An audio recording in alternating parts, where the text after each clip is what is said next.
So hi, everyone. As Gideon was saying, I'm Monica Majumdar, Client Strategy Director at Reach PLC. With us, we have Austin Barrett, who is the Deputy Editor at The Daily Record. We have John Cross, who's our Chief Football Writer, and Jeremy Cross, who's our Chief Sports Writer, and Zoe Rivlin, who is our Insights Director.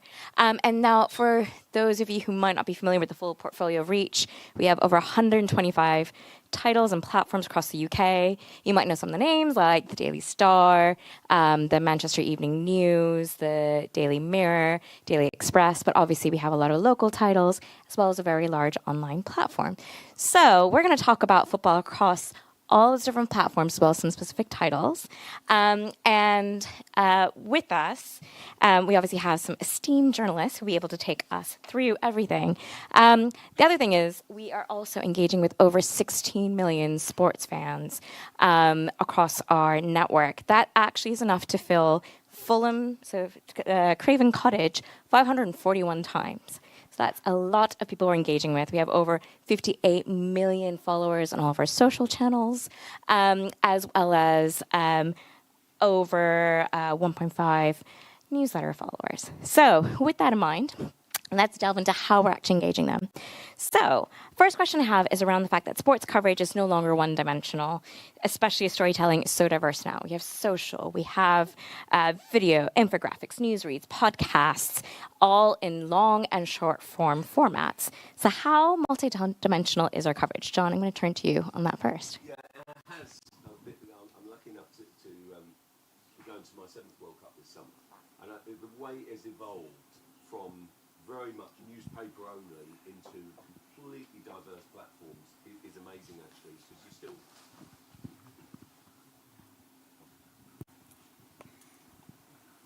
Helps with the on button, sorry, forgive me. I'm trying to say how good we are technically and can't find the on button, forgive me. But look, I think the way that we have diversified as an organisation, as journalists, is fascinating, really, and basically going from newspaper only towards audio, towards video, towards all different dimensions of broadcast. I actually really enjoy it. It's something I've embraced, and I do think it really captures the audience in a more all-encompassing way, because you can listen to a podcast, you can listen to video output, you can actually really get across on a sort of longer form pieces. I think you can really expand your subjects, engage the reader, really appeal to kind of what they want to hear, what they want to know. And I think engagement and actually appealing to that readership and trying to take a temperature and a barometer of what appeals and attracts across World Cup coverage is actually so important because of that engagement. We want to write and actually appeal and really talk to and be read by our audience and really kind of come across at all different platforms, really. Austin, I know you're doing a lot in the Daily Record. How are we engaging with the different forms and formats that we're exploring? I'm just amazed that John has been to more World Cups than Scotland have. So, but as John said, we're 24/7 now, and we're across everything. I think when I look back to France '98, which was the last time Scotland were at a World Cup, would be the first one I ever worked on. It was all just the print edition.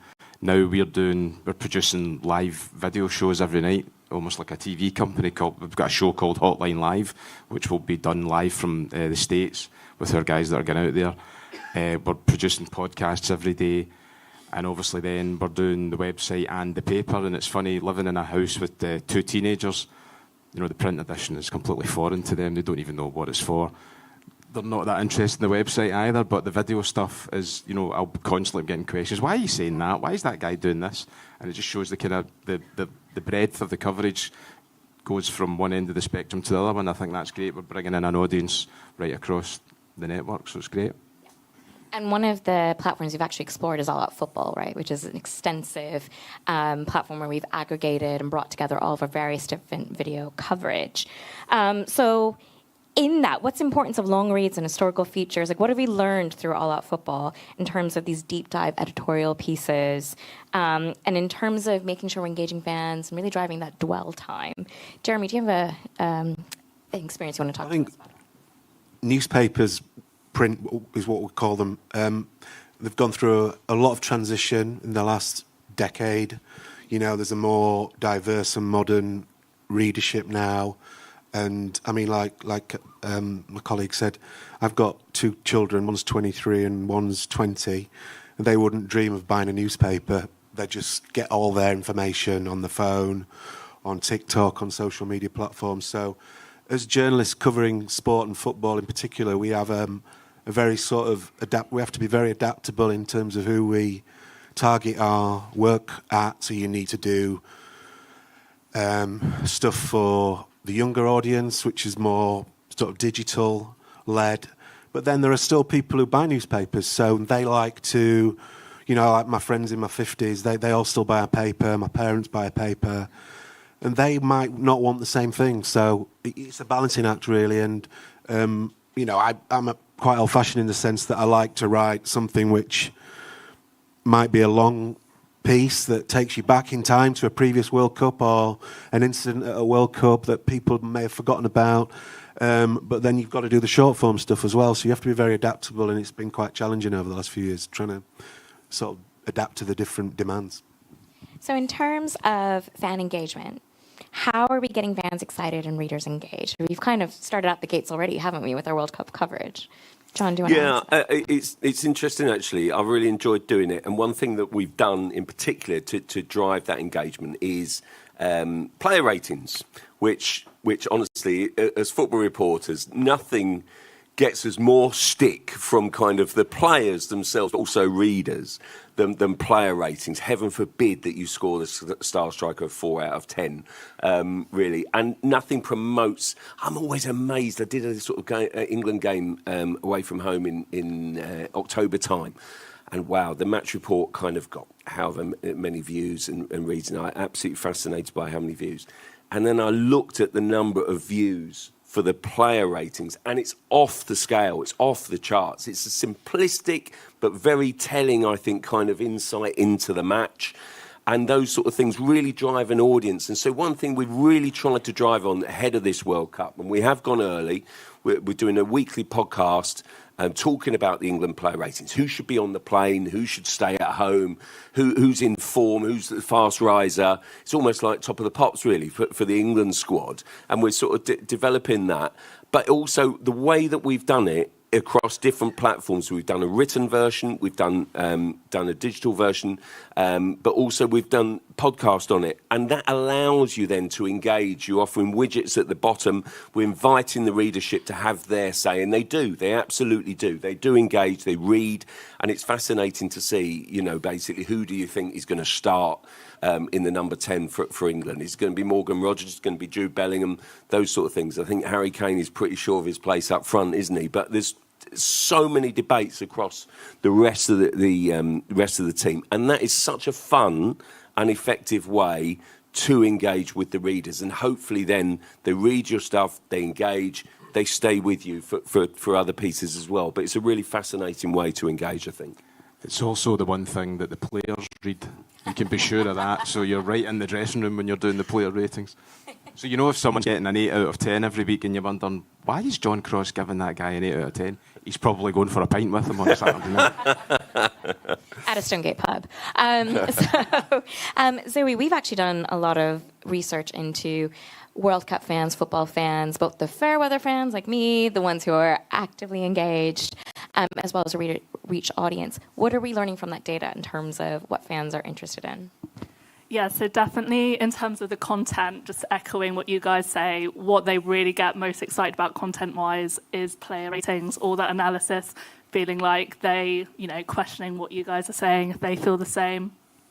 And then kind of more broader, what they're getting really excited about is just that wider experience around watching the games. So not just watching the football, but the social experience. A third of our audience going to the pub, but actually around half saying that they're going to be hosting or attending viewing parties at home, and how important it is to get that real experience. Getting the viewing set up right, having the right snacks, the right drinks, wearing their team shirt or their lucky underwear, and just getting that real kind of experience and ritual around it rather than just watching the games. So yeah, that's what everyone's talking about. Nice. Now, in terms of World Cup being such a cultural moment, I personally, as an American, am quite interested that it is going to be hosted in North America, right? 16 games across Canada, Mexico, and of course the USA. Now, what have we learned from past World Cups? So Qatar, Russia, obviously the US now, all have political hotspots. What is it about the love of the game that potentially overrides that for the duration of the World Cup? Like, what is it that fans are looking forward to, and does it become a bit of a respite despite the politics? Jeremy? Well, you know, I've been to numerous World Cups, not as many as John, but he's a bit older than me. But it's generally the case that before every tournament there is some issue that's hanging over it like a dark cloud. I mean, you had the issue of the workers' rights in Qatar, the human rights record. There was obviously issues before the World Cup in Russia. Did Russia deserve to host such a prestigious event? And now, obviously, we're living in current times where, you know, there's a war going on in the host nation, you know, are very implicated in that. So, but what I've always found when you actually get to these tournaments is football overrides everything. It just gives people a release from, you know, normal life because, you know, and people may say, well, I'm not going to go to America, but you can bet your mortgage that when the games kick off, there'll be thousands of England fans there. It'll probably be a great tournament. And football has this uncanny knack of always sort of giving people that sort of overriding distraction from problems you may face in normal life. Yeah, I think Trump and the war will dominate the build-up, but once the football starts, it will just gradually dissipate. And I think when you look back at the last World Cup, my abiding memory is Messi winning the World Cup in that great final, and you go, what was the big thing before? Oh, it was the workers' rights. But, you know, football will win, because it usually always does. Yeah, it was fascinating in Doha to be on the ground and then sort of really engage. I mean, we stayed in effectively some dormitories, really. It was the media accommodation. We really got kind of quite friendly with the kind of the reception staff who were the workers, you know, and they sort of kind of shipped in. And it was honestly, it was amazing to kind of, you know, hear their stories and talk to them and become very friendly with them. But it is I do think we will explore and talk about it so much, which I actually think is an incredibly healthy thing in the build-up to the tournament. We should examine and we should explore, and I do think, even though we should say that, you know, sport and politics shouldn't mix, well, I actually think it should mix in the build-up to, but I completely agree with the guys that basically once the football kicks off, we are then talking about the football and the focus. Of course, we don't lose sight of, you know, of bigger things at play, but then basically, I actually think it's healthy that we are exploring, you know, our FIFA right to kind of give a sort of a peace award to Donald Trump. You know, those sort of things, really. What about Iran? Can they possibly play in the States? Of course they can't. And I think that those sort of discussions should be aired, and actually bringing them, without wanting to sound patronising, to a football audience as well, to say, you know, wow, what about this? I mean, look at this sort of kind of the Iranian national women's team. That made such a prominent story on the sort of kind of the 10 o'clock news across our platforms. And actually, I think shining a light there was a good thing, to be honest. So, time zones. We know that we're going to be operating games across at least 4 time zones. Is that right? So with games that are through the night, what's the plan for reporting? So, Austin, I'm going to ask you that question. I think the big problem we're going to have in Scotland is keeping everyone sober at that time, and include the staff in that. I think you could see it as a real challenge, but it's also a massive opportunity because it gives us a chance to do things differently that we've never done before and think about things in a different way. We're going to have a team in the US and a team back home, so they're right across the 24 hours. So that's the way we're embracing it. There's going to be challenges for the print edition. Scotland in particular, their first game kicks off at 2 a.m. So how do we get that into a paper? Is there an industry-wide way we can look at getting, you know, vans out to pick up the papers and get them into the warehouses, etc. We hope we can do that, but it's going to be primarily a digital event for that thing. And yeah, it's an opportunity, it's a challenge, we'll embrace it. Nice. Where are you going to be based for the World Cup? Well, I'm with England Yeah. the whole time. So England have got a warm-up base with a couple of friendlies in Florida. And then they go off to Kansas, and basically they're going to have their training base there, and obviously then fly. It's great for the environment, but basically fly in and out of the games. So I'll be focusing while they're there for the length of the duration that they're there with England, and then see what the rest of the tournament brings. Really, I think England have got a great chance. So hopefully they'll be in for the long haul. But so I'll be spending a lot of time in Kansas. You say that every time. Yeah, I do. I'm going to Houston and Dallas to cover Portugal and Argentina, so essentially Messi and Ronaldo, because obviously they drive a lot of online traffic. So I'll be focusing on those two guys essentially. Then after that, I don't know. We haven't come up with a plan yet. No, I must say the deadlines is interesting because, England. I mean, the cynic in me says it's favoured them with the kick-off times, hasn't it? The sort of kind of FIFA and the organisers know the sort of European audience and what works and what drives traffic, and they're convenient kick-off times, aren't they? Which is fantastic, and sort of for England, not so much for Scotland. But that's because no one wants to watch Scotland. That's why. But I do think that because it will be very tight on deadline, I think there will never be more emphasis on digital. The fallout, the kind of discussion points, and I think sometimes that actually generates the more interesting dynamic and the stories and kind of what's gone wrong, what's good and what's worked and who's the super sub, the story behind that. And, Ollie Watkins was kind of one of the heroes of the last Euros, wasn't he?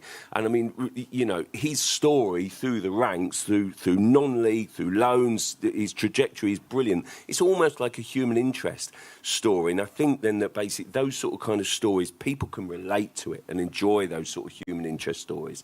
And I think sometimes the stories and the fallout and the follow-up away from the matches can be just as interesting, if not more so.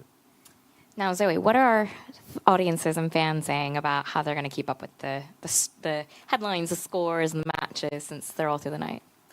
Well, a lot of them are very optimistic about being able to stay up late. I've got like 85% of our audience say they'll watch the late games, no matter how late it is. If it's a team they want to watch, they'll watch.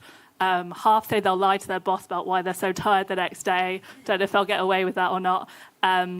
But then in terms of catching up, obviously kind of traditional TV highlights is still like a main channel. But actually YouTube is very quickly catching up with that, particularly for kind of younger generations, that like 18 to 34-year-old group. It actually overtakes kind of traditional TV highlights as where they're planning on catching up on everything. Obviously, news media turning to see what the player ratings are, what people are saying about the games afterwards, social media as well. But yeah, in terms of what's kind of becoming more important, YouTube is definitely the channel that's on the rise. But yeah, a lot of people planning on staying strong and staying up really late to watch all the games.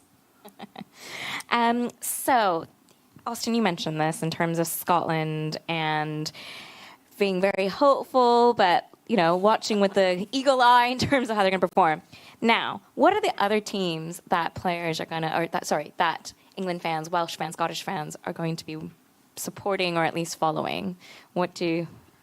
What's happening in that space? I think it's always the big nations. It's Brazil will always have that romance about them. The French as well. Argentina with Messi and Portugal with Ronaldo. And also in Scotland, you might find it difficult to believe, but a lot of people will be supporting England. Which has probably changed in the last 20 years, seriously. There's a big Celtic-Rangers thing, which we won't go into, but that, a lot of Rangers fans will probably be supporting England. But I think we've got a love-hate relationship with England and Scotland, because if England are still in the tournament, we're going to the pub to watch them.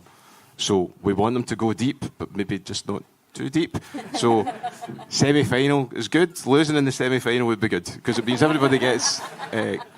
But we've had some great nights out in Scotland watching England, because we certainly haven't had Scotland to watch for a long time. So but it's the big nations, it's the star players, I think, that always make it. And Harry Kane's obviously one of them. He's one of the best in the world, so we'll all be watching that. But those are the teams we'll all be following.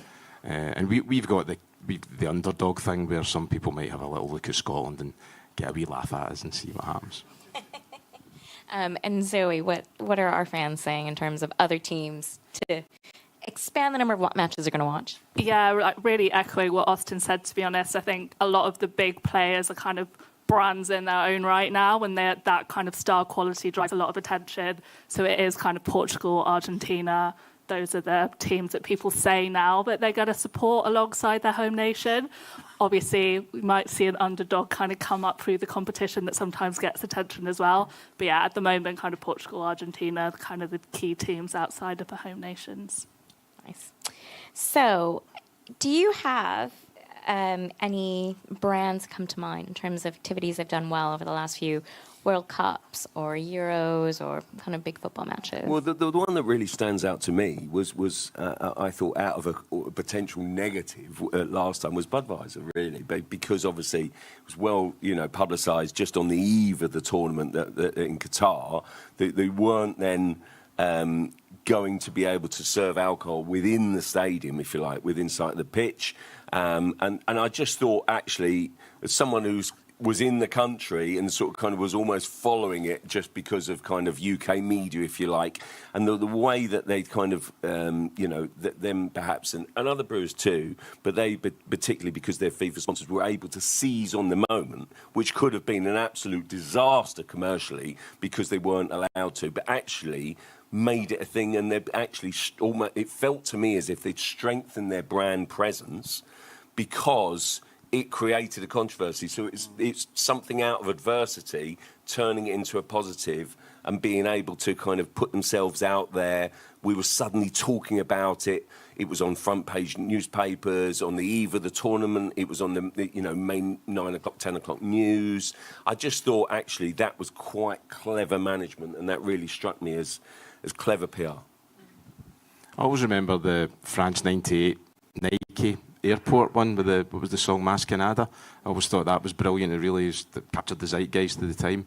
And then Scotland were obviously going to that World Cup, and we did our World Cup song was based the players kicking a football around Prestwick Airport, which couldn't be more far away from Brazil playing in an airport, and that was pretty clever as well. But the song was called Don't Come Home Too Soon, which kind of sums up where Scotland end up. But I always remembered that one. I thought that was good. Tennis Lager did a good one. Just in the run-up to the Euros down here, they put John McGinn on the Tate? They beamed him up on there, and the headline was McGinn to them. And of course they didn't McGinn to anybody, and they were up the road before the tournament was over, so that's how it goes. But you always find that before a tournament, especially World Cup, the biggest global brands like Nike, Adidas, they have the budgets to throw unlimited funds at being as creative as possible and trying to.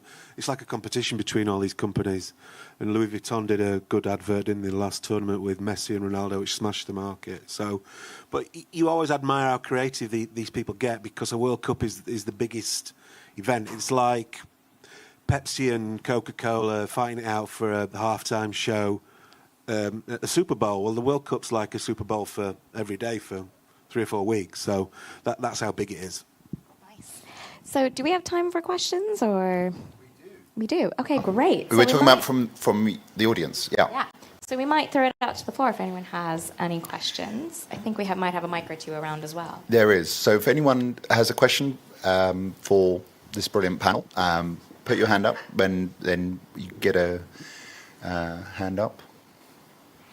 We didn't prep you for this. Can I ask a question? Yeah. Sorry to ask maybe the obvious one. Who are your tips to win? Well, I'm gonna go Spain. I actually think this World Cup is some people like it, some people don't. But the World Cup that people don't know, they've done it on a kind of a tennis style seeding system. So you've kind of got the people the sort of the top 4 seeds, which incredibly includes England. But also France and Argentina, as well as Spain, should be funneled, if they follow their path and win their games as expected, into the semi-finals. And I just think Spain are fantastic, and I think I think they've got the strongest squad, the best players, and they really, really excite me. I guess it's where they can cope with the climate as well. But Spain are my tip. What do you think about that? The seedings, the way that's worked. Do you think it's a good I really thing? like it. I'm a big tennis fan, and I always think that basically I'm a bit of a sucker also for a stellar final, and then basically I want to see the best 2 teams. We had it in the last World Cup, and I think it's fantastic if you can get the dream final. That's That's what we want to see. The other thing I really kind of think is fascinating from our coverage and was so noticeable at the Club World Cup, which I had the joy of covering last year, was kind of the colour and the engagement and the fans on the ground, and trying to reflect that back to people in our coverage back home, I think is fascinating.